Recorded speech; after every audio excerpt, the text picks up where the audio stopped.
Hi, I'm Greg Hunter. This is the weekly news wrap up for Friday, May 11th, 2018, the WNW 334.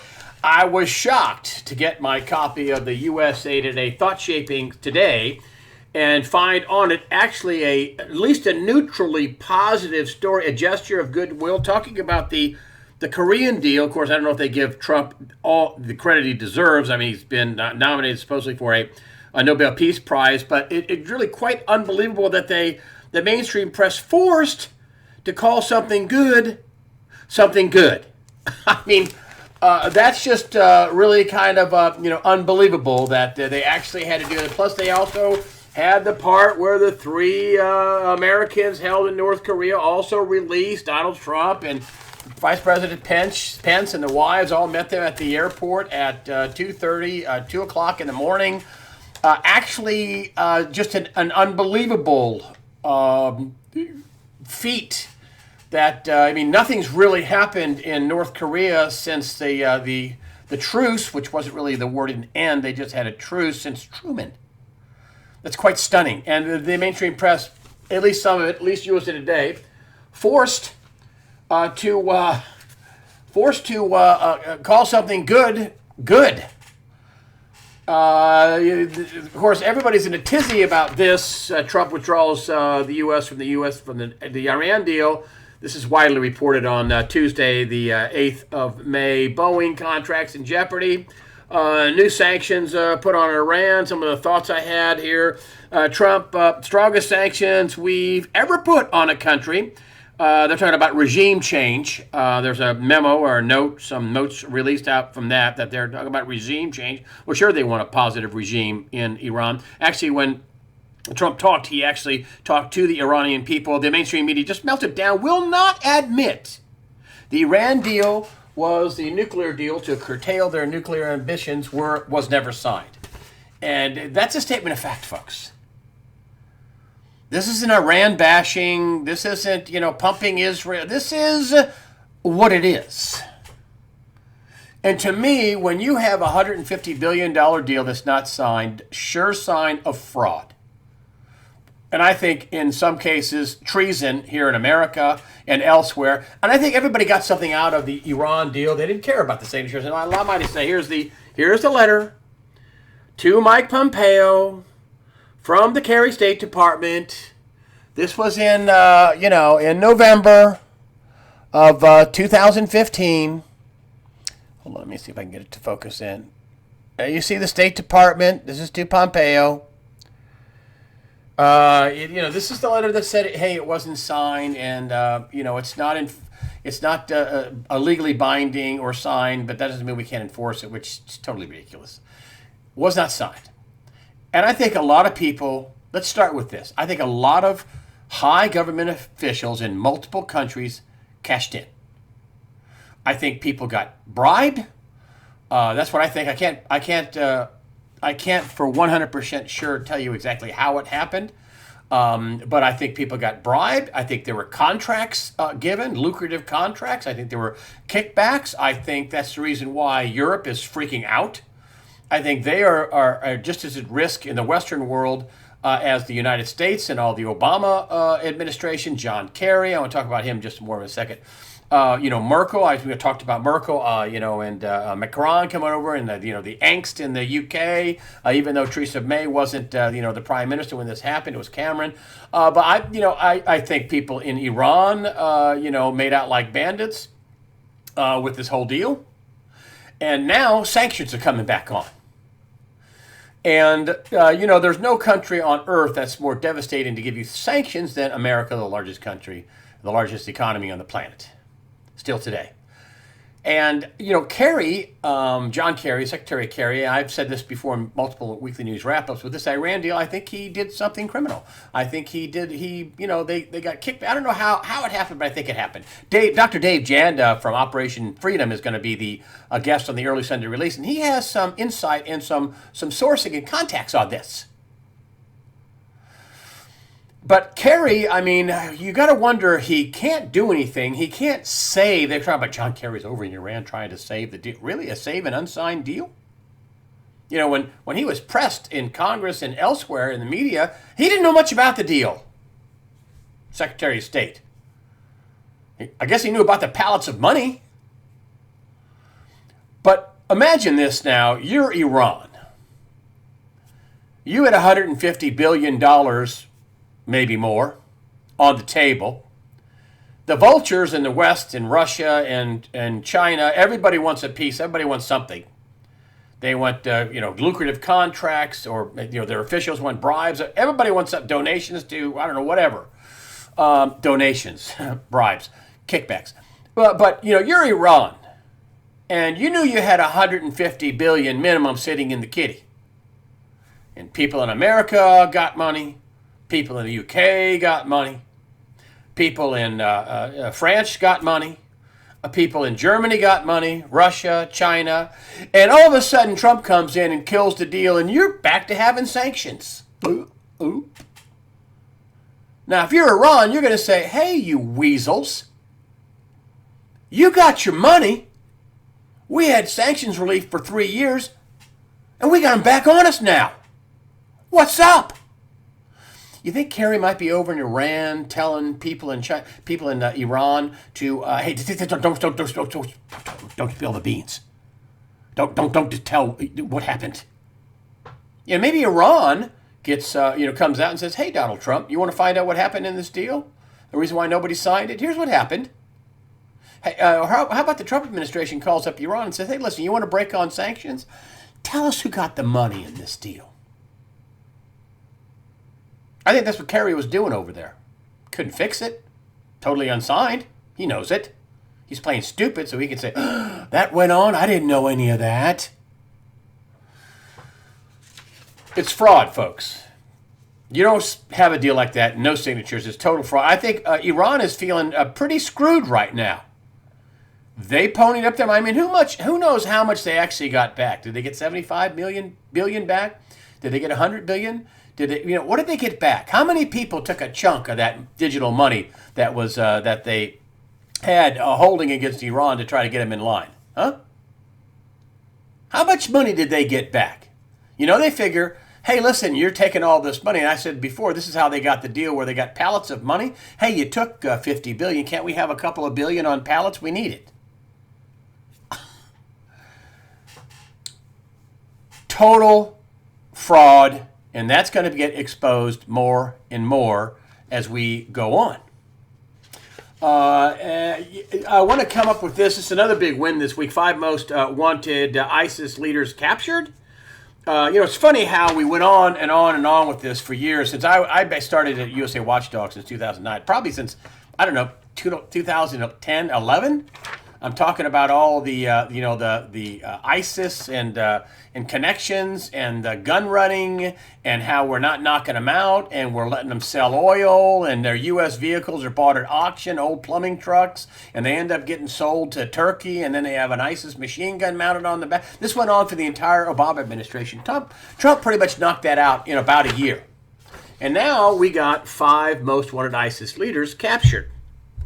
Does this cut the head off ISIS? Obama did nothing for 8 years. And I want to address something that's been floating around since Trump, before he got elected. He's an agent of the Rothschilds, an agent of the Rockefellers, the Rothschilds.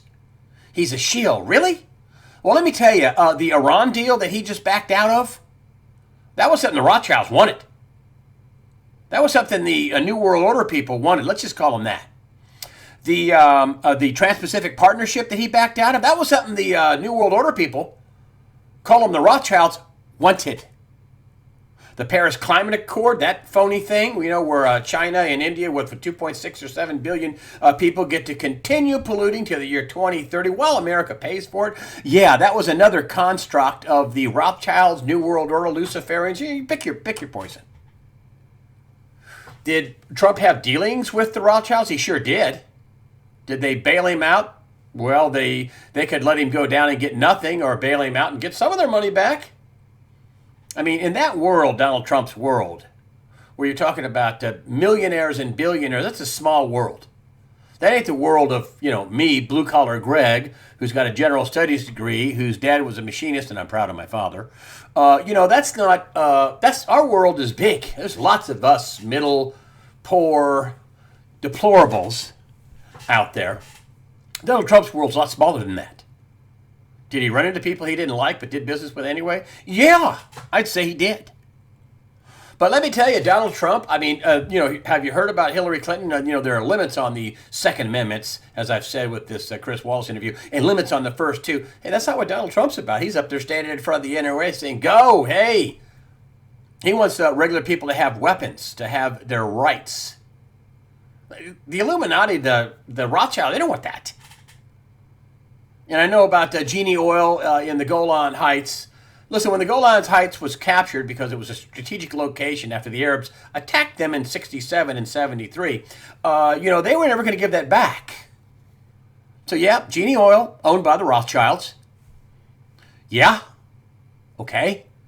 The Golan Heights is never going back to the Arabs. It's strategic high ground, and Israel will never, mark my words, ever give it up in any kind of a treaty. They'll have to take it, and it's going to be tough. And that's what I wanted to get to next. So all this talk about Donald Trump, when he first started, he had no track record. Well, now he does. Now he does. And it's decidedly un-New World Order, un-Rothschild, un-Luciferian, un-globalist. He's making jokes about Gary Cohen, who does admit he's a globalist, and he got rid of Gary Cohen at Goldman Sachs. Does Trump have to work with some of these swamp creatures? Some, yes, I guess, yes. You got to give and take, and sometimes you have to give stuff you don't want to give up to get ahead. Listen, Donald Trump compared to what we could have had with Hillary Clinton, we'd be loading up FEMA camps. The economy would be imploding. We probably would be in World War III already. We'd be, kowtowing to the Paris Climate Accord, the Trans-Pacific Partnership.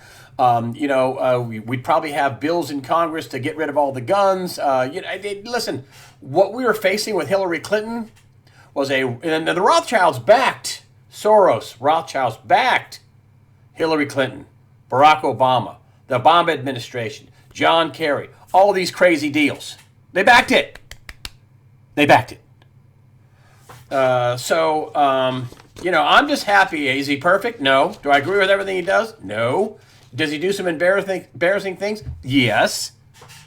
Heck of a lot better than Hillary Clinton and the Marxist, communist Democrats.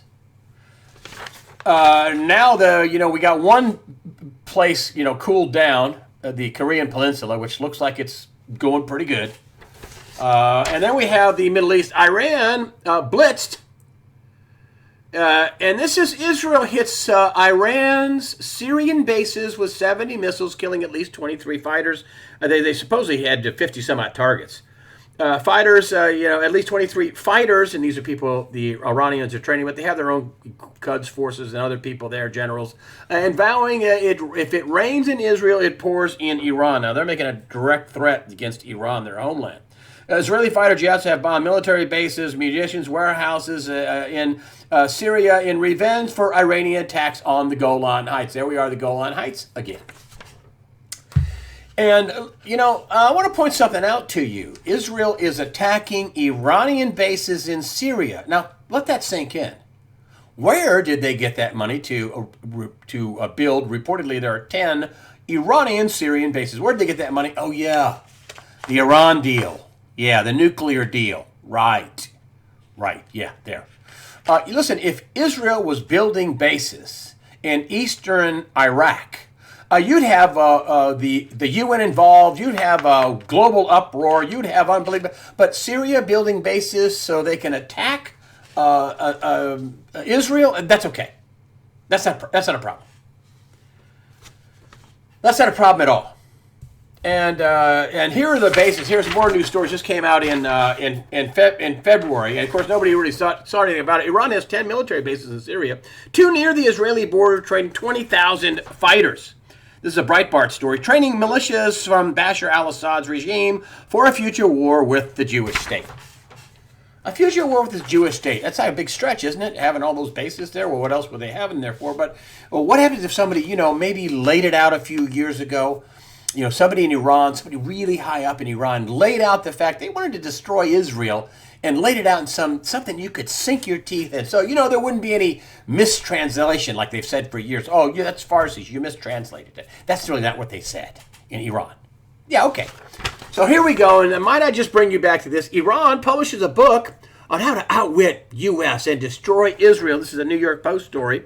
Back in September of 2015, the Ayatollah al-Khamenei has published a new book called Palestine, a 416-page screed against the Jewish state. A blurb on the back cover credits Khamenei as the flag bearer of jihad to liberate Jerusalem. Now, incidentally, the U.S. Embassy is going to move from Tel Aviv to Jerusalem next week. I'm sure that's not going to settle things down, but what the heck? Donald Trump is bold and beautiful.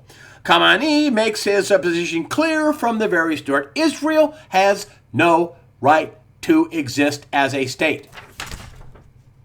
This is the supreme leader in Iran, and last I checked, he's still there. And now they're building 10 military bases, on and near the Israeli border to attack Israel, and they did attack Israel, and Israel is retaliating. Now, this could get out of control. Russia is a backer of Iran. China is a backer of Iran. China trades with Iran. China helped. This North Korean deal didn't happen without China doing something for it. Trump is threatening, trade sanctions, trade war against China. They have a lot of debt. As you've been hearing, China's debt grew by 40. They're in 20 years it grew from $1 trillion to $43 trillion. They have exploded their debt in tens of trillions of dollars in debt. And I don't know how they're going to pay that back. Yes, I know they have a gold yuan, or they have a gold, they want to be in the SDR and the strategic drawing rights currency and all that. But dollar's still king, last I checked. And that doesn't mean the dollar couldn't get knocked off its throne. That doesn't mean the dollar couldn't inflate. There's a lot of doom and gloom out there for the dollar. I think as the third world or the emerging markets get into trouble, the dollar could catch a bid.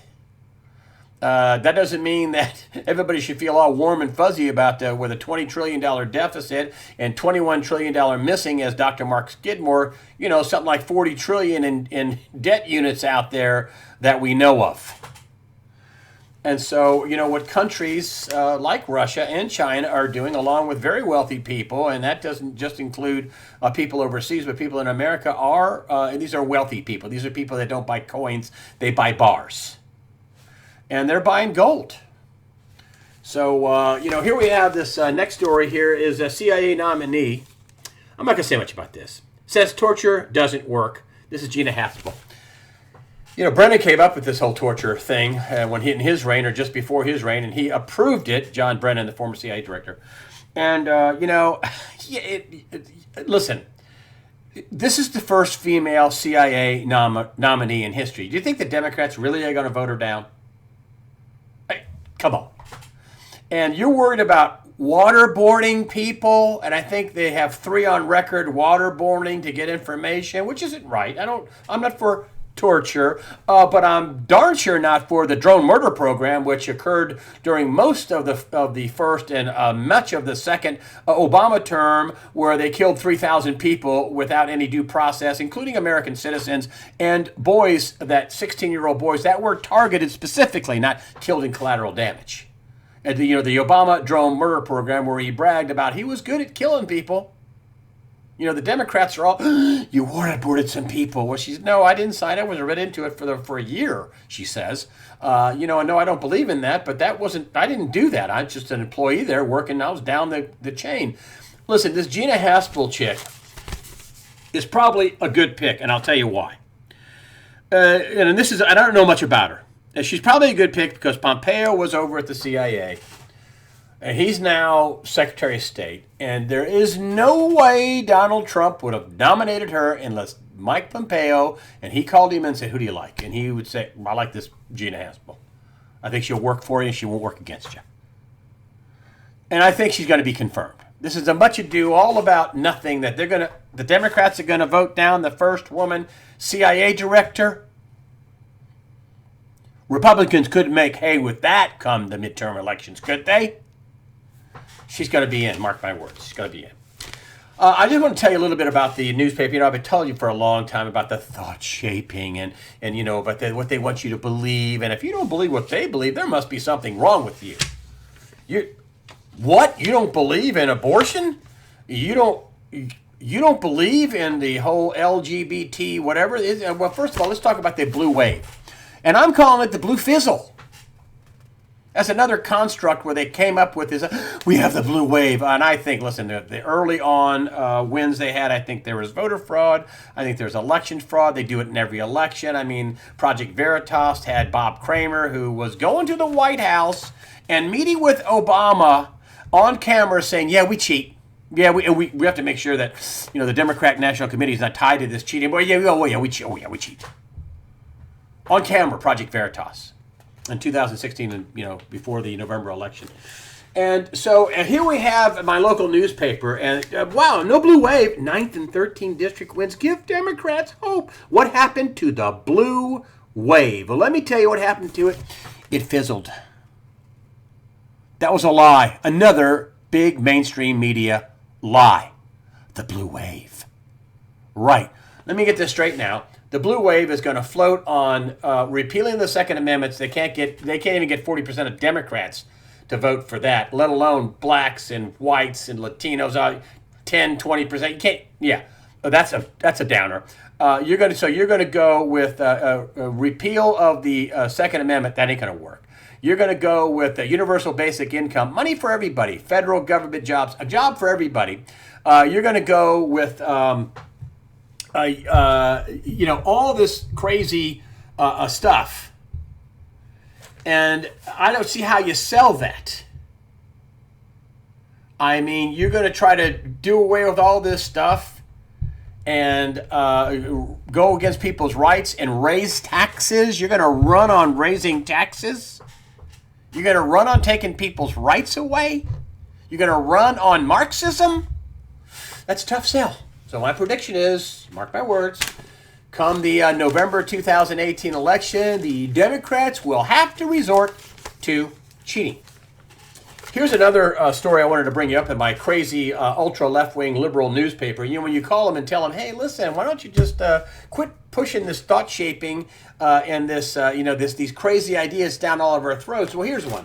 This is on the front page of the Greensboro News and Record. Making community where there is some community. Yes, that's right. The new LGBTQIA center place where people can connect and relax. And let me read you what this is about.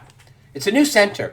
It's an exercise that instructor Keith Dorman, in the midst of voice training seminar at the Guilford Greens Foundation's new community center, uses to help transgender people choose a sound that matches their new identity. Let me read that again. We're spending tens of thousands of dollars here in the Greensboro area for a new community center to help transgender people choose a sound that matches their new identity. So if you've a woman that turned into a man, you need to have a deeper voice. And if you're a man that turned into a woman, well, you need to have a lighter voice. And the article goes on that to say, and this is the craziness that we're supposed to be happy we're wasting all this money. You know how many people use this where they're spending tens of thousands of dollars on? You know how many people use this last month? 113. You know what the mainstream media wants you to believe is that, well, half the people are gay.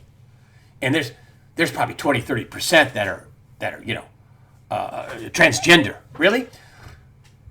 I think there's not more than 3% if you look at the figures from the Centers for Disease Control. No, I'm not calling it a disease, but that's who has the figures. And it's like a couple of tenths of a percent for transgenders. That's how much the size of the pop. So Greensboro is wasting money, and this is the liberal, I'm just using this as this is everywhere, folks. A cuckoo time of the liberal thought process.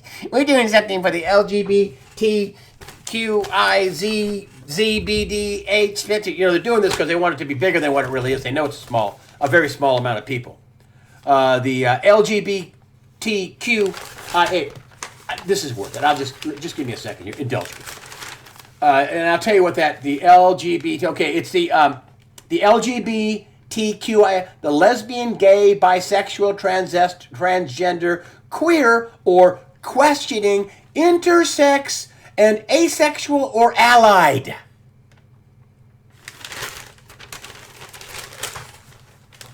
They're spending tens of thousands of dollars on this lunacy that affects a couple of tenths of the U.S. population, and likely it's the same throughout the world. Wasting tax dollars on cuckoo time. I haven't talked about the Stormy Daniels thing because I think it's not much of a story, and it's hard to discern what's the truth and what are lies about it. Did he pay a porn star $130,000? Looks like it. Did he do it 10, 12, 13, I don't know, multiple years, more than 10 years ago, way before he ran for president? Maybe, probably. I don't care. And a lot of other people don't care either. So I haven't been talking about it just because I just don't think it's much of a story. It's not going to get him impeached. You know, the Mueller investigation is fizzling. But I want to read this to you. This is the people I used to work for. CNN's May ratings already collapsed by 20+%. This is a Breitbart story. With 3 weeks of May still remaining, the Stormy Daniels Network, and they're being tongue-in-cheek, it's CNN. Stormy Daniels Network might be able to come back, but as of right now, the month is looking like it could be a serious humiliation for CNN. I mean, they've had the Stormy Daniels attorney on like 60 times in a month or something. I mean, it's crazy. Now there are questions about his legitimacy as a lawyer, that he may be in legal trouble, might have his license pulled. I don't know if that's true or not.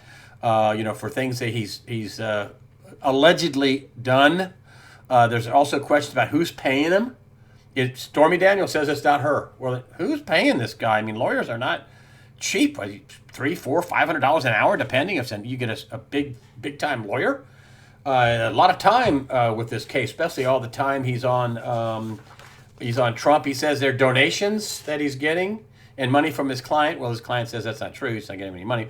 But it's, and I'm not covering much. But anyway, so I'm not covering that very much. I don't think it's something you need to know about. And no, I'm not trying to restrict your information, but as Dennis Miller said, after Clinton and the cigar and doing everything in the White House and him losing his law license, and he lost a court case for $800,000, what Trump did long before he got in the White House, does anybody care? Nobody cares. No, nobody cares. I will tell you something that I think is a problem, and it's interest rates. I keep looking at the data. And we get all kinds of conflicting reports on the data. I brought this up with Michael Pinto that, on one side we have a tight labor market and unemployment is going down. And it actually is even with John Williams, but not as much as the government numbers go down. But one of the things I worry about is this 10-year Treasury, and it's at 2.94%, so it's really close to 3%. And every time it gets to 3% or a little over 3%, bam, it gets knocked down. And is a yield curve inversion coming? I've been talking to my friend Gregory Mannarino at TradersChoice.net, and he says, "Hey, listen, they are they're killing the bond market. I mean, this thing gets close to 3%, the 10-year Treasury, which is how 30-year mortgage rates are set. They don't. It's funny. They should have set it off the 30-year bond, as most people would think, but they set 30-year mortgages here in America off the 10-year, mostly off the 10-year and LIBOR also, but off the 10-year." And every time it gets close to 3%, bam, it gets knocked down. The bonds get bought. So Mannarino's telling me, listen, they're just buying the bonds. They just won't let it go up. Is that the line in the sand? I don't know. I have another friend of mine who's in the kind of the banking business. He says, listen, man, there's no doubt about it, the labor market is tight. That said, he says, there's no liquidity. There's no cash for stuff for most small businesses. That's what he's talking about, not corporate America. And he says, but the labor market is tight. There's no doubt about it. But how tight is it? Here's something off John Williams' page. And, you know, this is what it looked like most of the Obama administration. It went up, up, up, up, up. It never went down. It went up and stayed up most, and then Trump came into office, and it did go down. It went from 23 to around 21.5% as of earlier this month. Now, if you look at the government numbers, this is the U6, so it's down below, I don't know, 10%, 7, 8%. And if you look at the what's normally the unemployment rate, the U3 is what they call it, it's down to around 4%. Now, listen, unemployment has gone down. Even with shadowstats.com, it's gone down, but it's still high. And so, I think Donald Trump is doing everything he can to bring money back to America, to start drilling oil, to, having a product to export. It looks like we're going to be an oil exporter, the world's biggest oil exporter, by about the year 2020. That's all things that Trump is doing. And I know there's a big push and pull. I mean, listen, if Trump wouldn't have gotten in, I think the economy would have tanked. That's where it was heading. It was going to tank. And I think that's what the World Order Global people wanted to do. They wanted to kill the country. They wanted to kill the economy. Now, we still have all this debt. But if we do, and I think we will, sometime in Trump's presidency, in his first term or his second term, I'm not predicting a second term, but I think he'll get one. I think that we're going to have a crisis. I think Trump would like to put it off until after 2020, until after January 2021, when he's inaugurated for the second term. I'm hoping that they can get through the midterm elections, but there's a lot of debt out there. And there's a lot of wild cards out there. This Israel and Iran thing is ugly. I mean, Israel's talking about attacking Iran, not just hitting their bases in Syria. So there's a lot of black swans out there, folks. So listen, stay vigilant. Make sure you guys are prepared. I mean, we might have some power outages. We might have a credit freeze. We might have a downturn in the markets. But there's nobody better probably out there. I mean, if you look at your choices, Hillary Clinton or Donald Trump, Trump hands down. If we get into an economic problem, Trump's going to be the guy to be in there. He's trying to keep it up. So we'll see. I don't want to keep crying wolf, wolf, wolf. But man, listen, I mean, we got a lot of debt. That's a fact. But so does China. And, for the longest time, people thought, well, China, they like to take us down. They take themselves down. And they have a lot to lose. They got more debt as a country faster than we do. They have a lot of debt. So we're in a very precarious situation here. But folks, as I always say, fear not. Prepare yourself mentally, physically, above all spiritually. Fear not. God the Father and His Son, Jesus Christ, are completely and totally in control. Listen, folks, I don't say that just for some kind of thing to say, some kind of catchy phrase or something like that. I say it because I mean it and I believe it. And so, that's what the Luciferians want you to be. They want you to be fearful. They want you to be afraid. I want you to be informed. I want you to make good decisions. If you look at Nomi Prinz, who happened earlier, this week, she's talking about a Wall Street banker talking about getting out of debt and having gold and silver and some cash and own things. And this is a former high up Wall Street banker. And so you should listen to that. I mean, a lot of these people don't know, and I don't either. They don't know when this is going to happen. This got stalled off by Trump and the stuff he's doing to rev the economy up. And who knows, maybe the world will look at this like, wow, they really are going to be the world's net exporter. How bad can you crash if you're the world's number one exporter of oil? And so anyway, I'm saying all that to say this. Don't fear. Don't be fearful. Don't keep your mouth shut because you're fearful. Don't do it. Don't freeze and do nothing because you're fearful. Try to do something and put yourself in a better position every day. All right. May I just say it again? Fear not. Protect yourself mentally, physically, above all, spiritually. Fear not. God the Father and the Son, Jesus Christ, are firmly in control.